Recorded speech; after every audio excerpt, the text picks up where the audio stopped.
Sodom and Gomarrah, the cities of the plain. In Genesis 19, we read how these cities were destroyed by God with brimstone and fire from heaven, the first biblical record of God's vengeance upon evil since the Great Flood.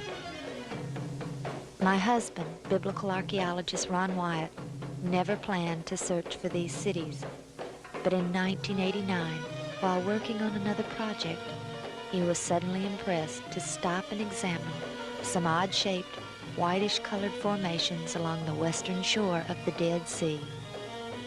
After driving past these at least 30 or 40 times in the past 12 years, this time they suddenly looked like the shapes of city walls and buildings. Pulling over, he and his crew closely examined these desolate areas. Taking samples of the material, they discovered that they broke right off in their hand and disintegrated into dust the consistency of talcum powder, as Greg Brewer shows us here. In August of 1990, Ron returned to these sites to thoroughly explore them, 5 sites which he had thus far located. I accompanied him this trip along with Marv and Renetta Wilson of Garland, Texas. As we approached the first site we examined, we all could easily see the shapes Ron had described. As no roads led into these areas, we pulled our car off the road and began the long, difficult hike. There was no doubt that these areas were unique to the immediate surrounding area. It was very difficult to walk there, for the loose material made walking an arduous chore. Following what clearly looked like the shape of an outer wall, we soon met with a most breathtaking sight. The wall had ended, and we were now looking down into what appeared to be the entrance into the city. But before we entered, our interest was captivated by a most unusual find. About 100 yards from the entrance, upon a high level, was a singular shape. As we viewed it from all angles, we all agreed it plainly bore the shape of a sphinx. We later found more of these sphinx shapes, which we'll see later in the film. As we entered the open section, we soon found ourselves walking along very distinctive paths which communicated with one another just as our streets today. As we approached what appeared to be a dead end, we found it turned to the right and continued along until it met another street. There was distinct order here. These were clearly once streets, and along these streets were the shapes of buildings. Even to our untrained eye, the evidence was undeniable. The ziggurat shape near the entrance was almost perfectly preserved. Our research had yielded the fascinating fact that substances burned with sulfur or brimstone had a remaining ash that was heavier than the initial unburned substance.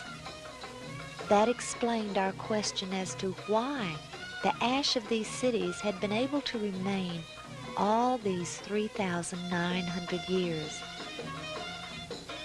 The layering present in all the formations was another positive evidence that whatever these once were, they had been burned at temperatures exceeding 4,000 or 5,000 degrees. This layering effect was the result of thermal ionization.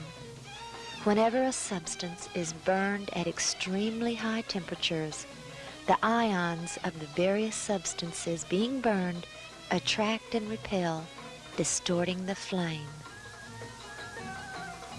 Ron drew our attention to features present here which simply do not occur naturally. He showed us a section which revealed a broken double wall which extended toward us at a perfect 90-degree angle. Over the many years, the ash of these cities had eroded to such a degree that it caused the thick layer of loose ash which made walking so difficult. This, combined with the heat that was well over 100 degrees and the intense glare of the sun off of the whitish remains, hampered our exploration somewhat. The cities were so large, we knew it would take weeks to complete our exploration of even this one, so we decided to move on to a different area. We found a site where we could easily climb onto a high section. Here, on a distinct platform-like area, we found another sphinx shape next to a ziggurat shape.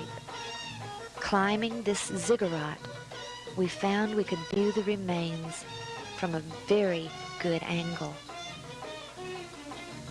The site we were examining was located at the base of Masada, and soon we all decided that we should go to the top of Masada and film these areas from there.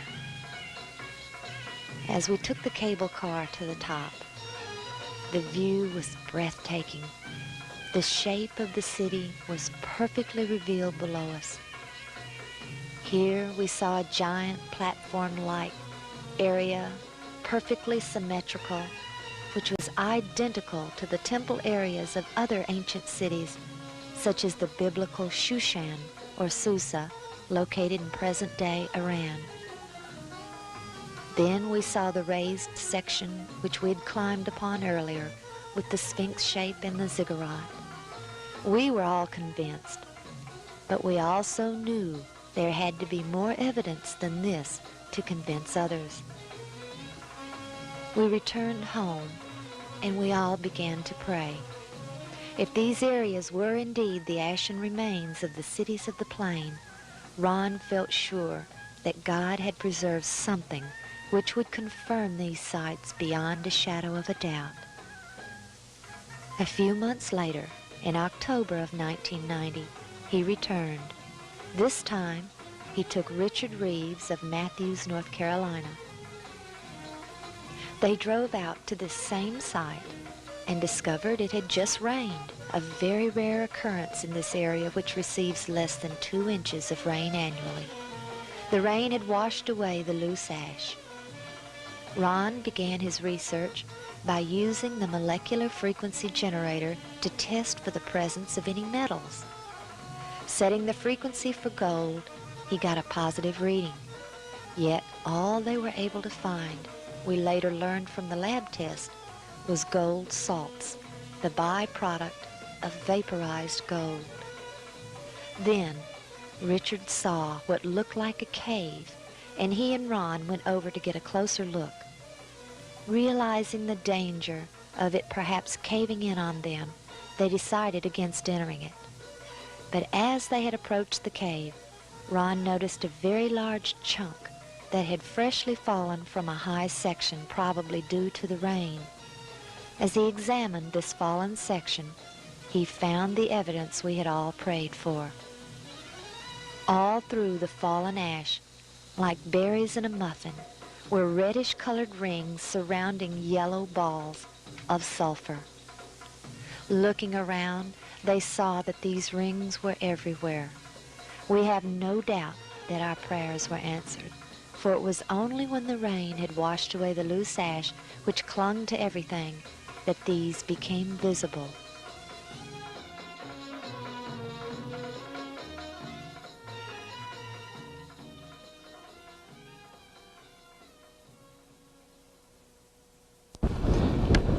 Okay, we're down at Sodom and Gomarrah still. Right in front of you see some unusual looking spots on this, shall we say, layer of ash. It's not stone, it's ash. Now we'll move in for a close-up of this. And you can see that they're kind of circular shaped places. Now what we have found, and we'll move in a little closer here, is that inside each of these is sulfur. That is in most of them. Now the ones that do not have sulfur in them And this one we just took a bunch of sulfur out and put it in our specimen bag. But the ones that don't have sulfur have a very black center where they have, where it's been very hot. So now we'll move in on this one where there is some sulfur still present, and back off just enough so you can see what we're up to here, and we'll go collect that sample in a bag.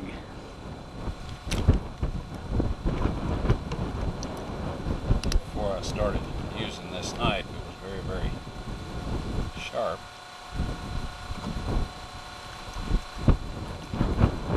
Okay, here this is, and we have collected some more, and it smells and tastes like sulfur. Now the Bible tells us that it rained fire and brimstone upon the cities of Sodom and Gomorrah. Now what you see in front of you here is the results of large and small, well, varying sized chunks of sulfur, burning sulfur that have hit.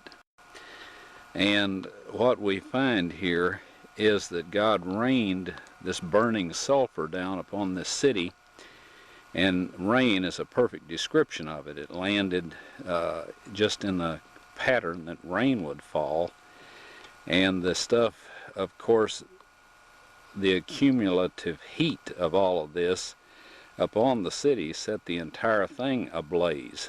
The flash point of every material there, metal, stone, of course the people, and everything burned, and this sulfur continued to burn, and it vitrified the material around it after it had burned it all up, sealed itself off from the oxygen, and then of course smothered itself out. And in each of these little crystalline capsules here is a varying size chunk of sulfur, and there are millions of these in these ashes that we have here. Now some of them we have cracked open so you can see the sulfur inside, and others we have left intact, but there are millions of these here. So this shows that God indeed rained fire and brimstone upon these cities. And if you'll look in your dictionary, under brimstone you'll find that it is sulfur. Now here's one of these sulfur capsules that is embedded in this material, and if you look closely you can see the large amount of sulfur right in the center of the darker ring, and that particular one has a large quantity of just pure sulfur. Now once you become aware of how this happened out here and look around, we see just no end of these large blobs of sulfur. That particular one there is in the neighborhood of probably 10 to 15 pounds. Where they've been open to air, the capsule that's around them from the vitrified ash is gone, and just the sulfur is sticking out. But everywhere the eye goes, we see more and more and more of these. Just no end to them. It shows that they rained upon the city at close approximations, and the combined heat of all of these set the whole thing fire.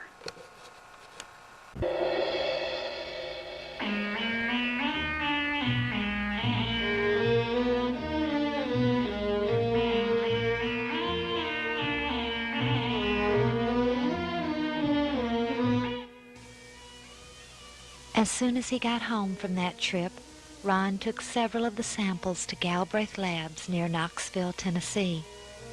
The yellow balls in the center of the reddish rings proved to be 95.72% sulfur, with traces of several other elements, all of which he was told would contribute to an extremely high temperature fire.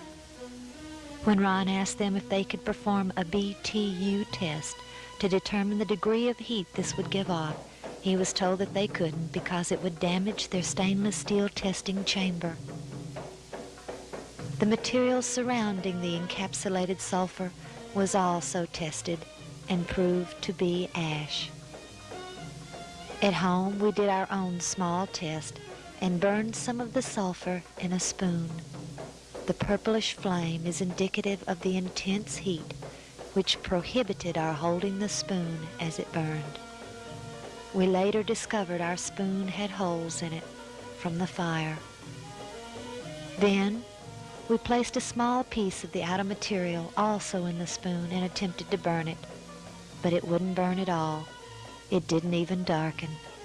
It was already completely consumed by fire, and nothing was left to ignite.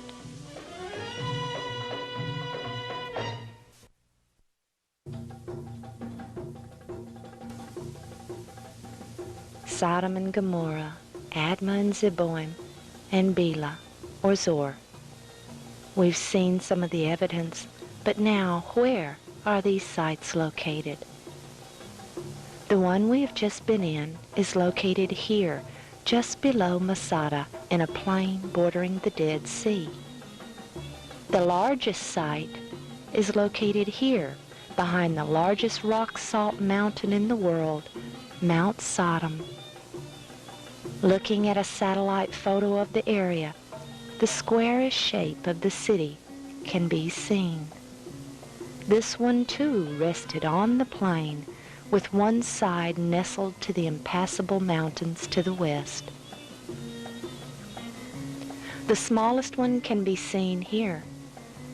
It is located here, and we feel confident in identifying this one as Bela or Zor. The square shape, so readily visible, tells us quite a bit about the city. In his book, Ancient Mesopotamia, by A. Leo Oppenheim, page 134, we read, quote, "Square, rectangular, and round cities are typically new foundations." End quote. He explains how, as the cities grow in population, they expand their boundaries as needed, and never would the expansion radiate outward evenly on all sides. Remember how Lot pleaded with the angel to allow him to flee to Zor, for, he said, "It is a little one."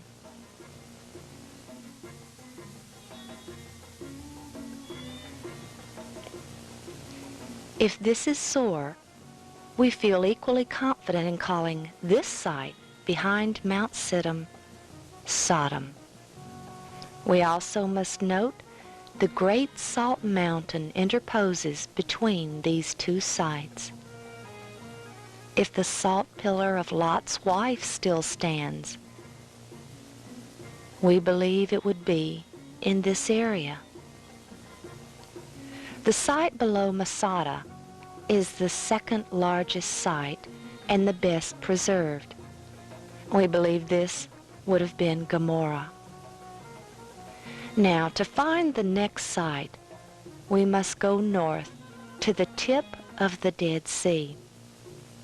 Admittedly, this is not even in the region most people assume these cities were. There is no later scriptures to help us locate this one, which we believe was Admah. So we will go to the last one, Zeboim. The last site is even further north. It lies here. Again, this is far from the commonly accepted areas for these cities, but in searching the scriptures, we found a most astonishing passage.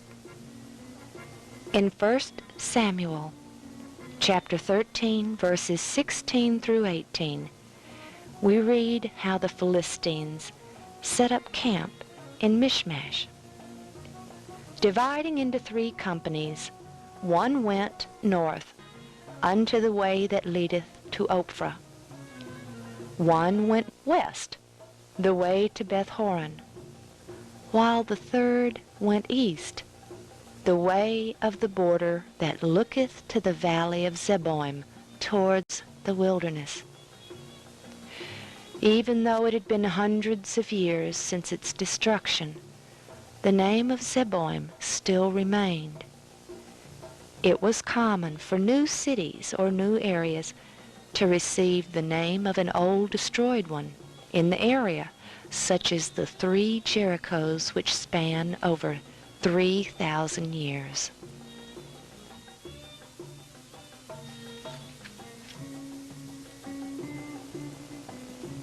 What evidence does the Bible give for the locations? The first mention is in Genesis 10:19, when the boundaries of the Canaanites are given.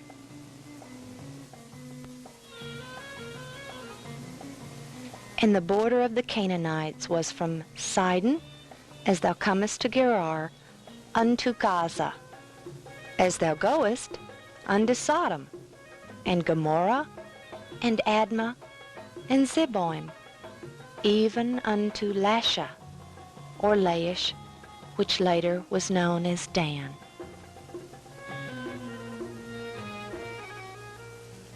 If we place these cities at the traditional site, all clustered together at the southern end of the Dead Sea, would that description make a lot of sense? We also have scriptures which tell us where these cities were not. As the borders of the Canaanites, we know that these cities were Canaanite. The area east of the Dead Sea, especially the southern end, was known as Moab and Seir.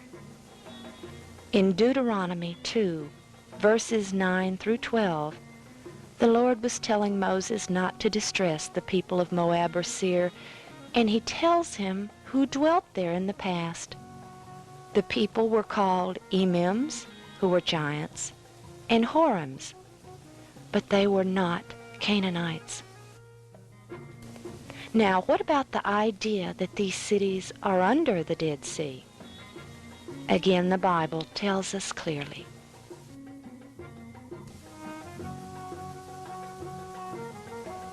In Genesis 14, soon after Lot chooses Sodom, we are told of an invading army who conquers the cities of the plain and take Lot and his family hostage.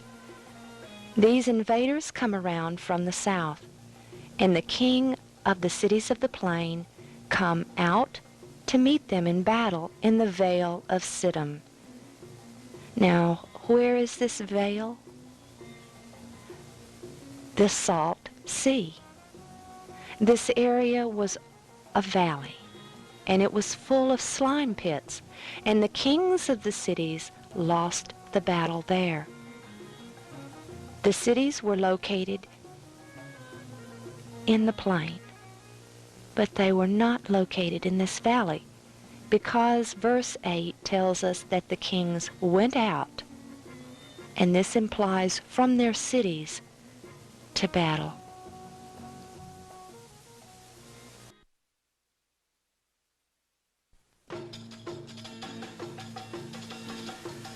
Once Ron and Richard had found the sulfur within the hardened capsules of burnt sulfur, the next step was to see if there were other examples of sulfur occurring in this manner. We consulted geologists and chemists, we researched at libraries and universities, and the result is that we have found no other single case of sulfur in this form being found anywhere. What we have learned is that most native sulfur occurs in the crystalline form. Visiting the Smithsonian Museum, we photographed all of their specimens that we could find, and every one was the crystalline form, but none of the round, soft spheres the consistency of pressed powder. We researched where sulfur was to be found, and we came up with 3 locations. Number 1, at or near the crater rims of active or extinct volcanoes where the sulfur was given off from gases. Number 2, and less commonly, it's found in veins associated with sulfide ore minerals. Number 3, and the largest deposits by far, are found in what are called salt domes, and this is sedimentary rocks associated with anhydrite and gypsum and limestone and salt. In these, first we have a layer of limestone, completely barren of sulfur, but usually containing anhydrite and gypsum. Beneath this lies a strata of limestone whose cracks, fissures, and seams may be impregnated with yellow crystals of native sulfur.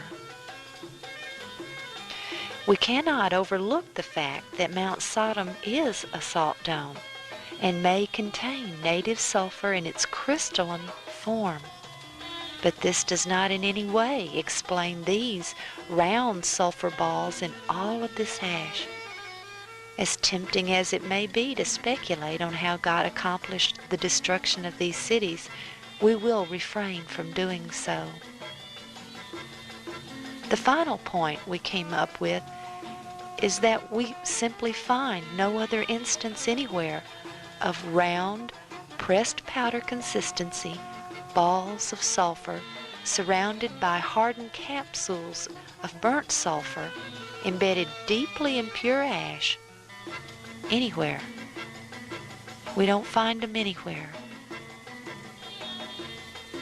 Ron and Richard even traveled to the western United States and found a place where sulfur had been given off by volcanic activity. But here you can see it's in a thin layer of crystalline sulfur.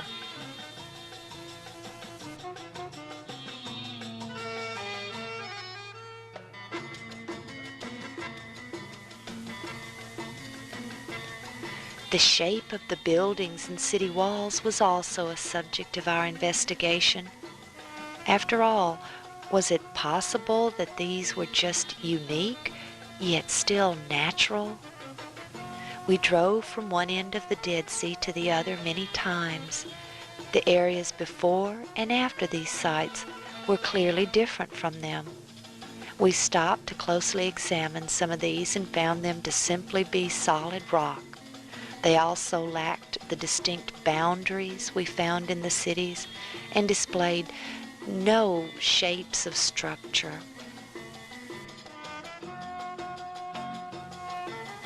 We found many characteristics in these sites that were just too much evidence to be coincidence. The Canaanites had built double walls in their cities, one higher than the other. We found this to be consistent throughout the city.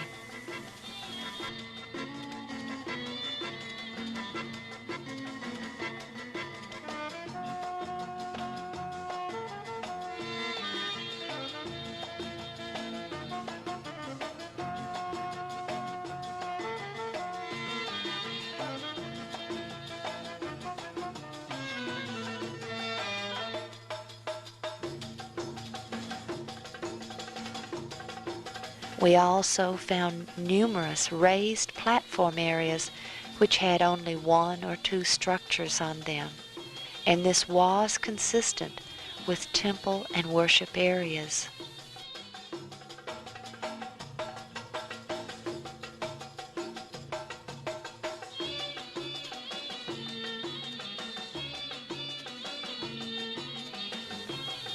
Ron, with a background in construction, noticed numerous features which he was able to recognize, such as pilasters and a flying buttress.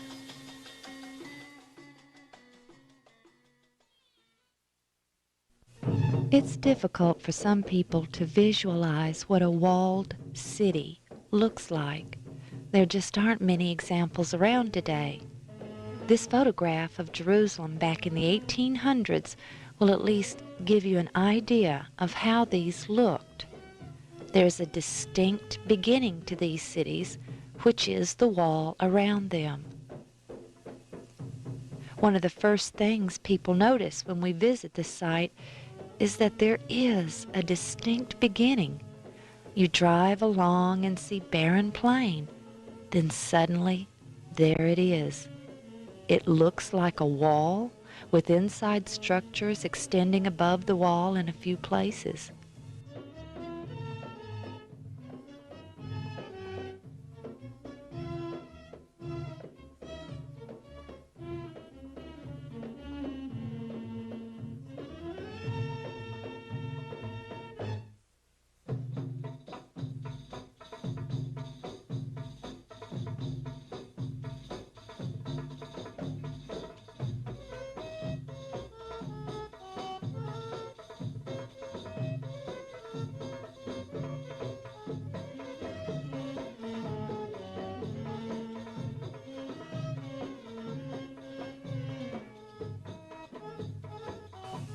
The first really exciting discovery Ron made was the Sphinx shape just outside the beginning of this wall on the north side. And this is entirely consistent with the early Mesopotamian practice of having deities protect the entrance into the cities at the city gates. One of the things that becomes apparent when one looks at this, say, for example, from the top of Masada, is the wall system. What we're looking at here is the typical citadel city. This is where the original city was smaller than the present, or the city that was destroyed, and the pressure of the increasing population caused them to enlarge the cities and extend the walls or build new walls, radiating out from this central or citadel city. Also, we see in these walls pilasters. Now this is a thickening of the wall to give it strength. One of the defensive mechanisms of a wall was to make it resistant to battering rams or attempts to break through these walls from the outside. Other features that we see are, for example, flying buttresses. These were usually associated with inside structures or on the inside of the external wall to act as a support. It would not be a good idea to put these on the outside of the wall because they would be easily knocked down, or they would serve as a refuge for people that were attempting to break through the wall. They could simply get under these flying buttresses and shield themselves from overhead attack. Another feature that we see in these burned out cities is that, typical of ancient cities, they are built astride a mountain stream that would provide the population with all the water they needed for themselves and for whatever other purposes they might have, for example, taking care of their animals. And this is true of all of these 5 locations. Now the streams at the present time have dried up and are only filled a couple of times a year during the rainy season in the winter.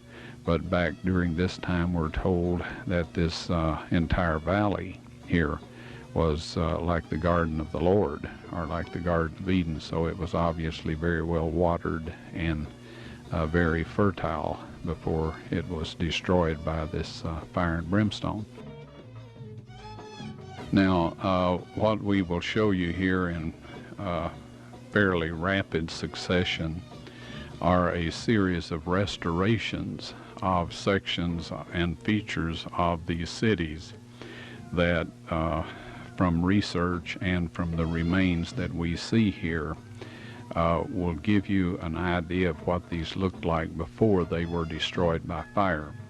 Now, the one thing that I would like to specifically draw your attention to, those of you that are familiar with construction techniques in ancient times, you will notice that this temple that is built in the general shape of a zaggurat or pyramid displays the ends of wooden beams at the different floor levels as it goes from bottom to top. Now, this is typical of ancient stone construction. These were to provide ceilings for lower rooms in the structure and floors for higher rooms in the structure, and these are very visible. And these things do not occur in nature. You might find an isolated hole in an area. This is not unusual, but to find them on an exact level at exact intervals, this definitely tells us that these are man-made structures.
So anyway, we believe after considerable research, chemical analysis, that these are the remains of the cities of the plains.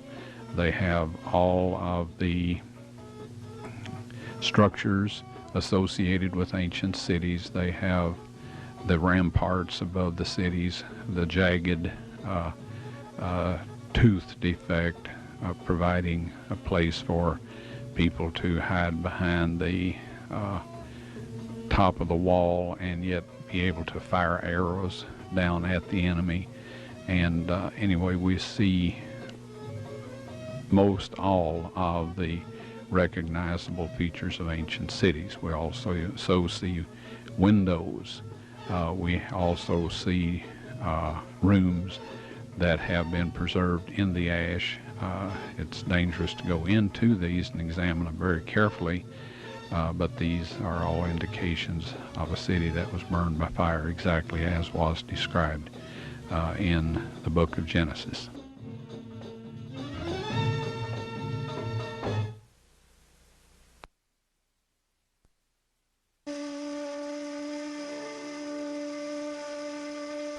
Sodom and Gomarrah, the cities of the plains, enjoyed a beautiful and very prosperous existence. The place where Lot chose, rather than the mountains, to feed his flocks and herds and raise his family. And you'll notice here that we have several feet of nothing but white powdery ash.